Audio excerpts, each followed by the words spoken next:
Hello, welcome back to my channel. If you are new here, please consider subscribing down below. I do tons of different content such as unboxings, a candle review series. I also talk about things that are on my mind. I do thrift hauls, witchy hauls, and all sorts of things. And this month, because it is October, I'm doing a lot of Halloween content, which is what today's video is about. So if any of that sounds interesting to you, please subscribe down below. Now, today's video is another spooky story, and it's going to be from one of the books that I picked up that was in my recent Halloween haul, and it is one of the scary story books, Tales to Tell in the Dark. I thought these were interesting, and though they are short stories, I still wanted to share some of them with you guys. If I can find this book online for you guys to check out yourselves, I will link it down below. The story I want to read you guys today is called The Curse. So let's get right into it. The Curse. My dad's friend, Charlie Potter, was a small nervous man who always was looking around, as if he was in some kind of danger.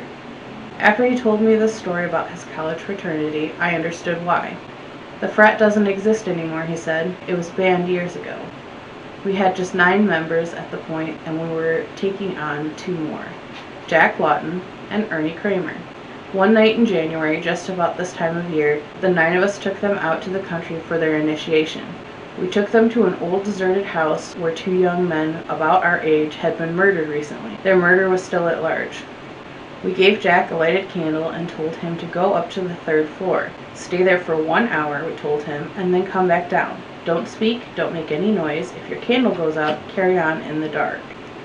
From where we were standing, we could see the light from Jack's candle moving up the stairs to go to the 2nd floor, then the 3rd. But when he got to the 3rd floor, his candle went out. We guessed it had come from a drafty corner, and the wind blew it out. But when an hour went by and he didn't come down, we weren't so sure. We waited another 15 minutes and got more and more nervous. So we sent Ernie Kramer up after him. When Ernie got to the 3rd floor, his candle also went out. We waited 10 minutes, 20 minutes, but there was no sign of either of them. Come on down, we called, but they didn't answer. Finally, we decided to go up after them. Armed with flashlights, we started up the stairs. It was as quiet and dark as the grave in that house. When we got to the 2nd floor, we called out yet again, but there was no answer. When we got to the 3rd floor, we walked into a great big open space like an attic. Jack and Ernie weren't there, but we saw footprints in the dust. These led to a room on the other side of the attic. That room was also empty, but there was fresh blood on the floor, and the window was wide open.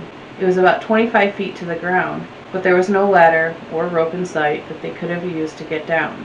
We searched the rest of the house and the land around the house, and found nothing.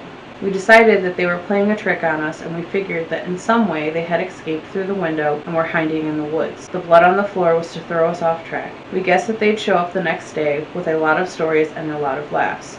But only they didn't. The next day we told the Dean of Men what had happened, and we reported it to the police. The police didn't find anything either, and after several weeks the search ended. To this day, no one knows what happened to Jack Lawton or Ernie Kramer.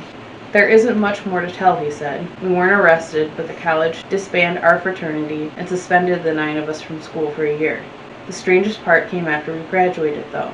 Someone must have placed a curse on us. Every year since then, around the time of initiation, one of us had died or gone crazy. I'm the only one left, he said. And I'm in pretty good health, but there are times when I feel just a little peculiar. A little short story, but very interesting. What are you guys' thoughts on this? What would you do if 2 people that you knew just vanished and you never saw them again and there were no answers? And then slowly over time, everybody else in your group either vanished or died or something crazy happened. Interesting to think about. I do have further stories planned for the rest of the season. They will be a lot longer and spookier, but I wanted to share a couple of these short ones from this Halloween haul. I hope you guys enjoyed it, and I'll see you in the next video. Bye.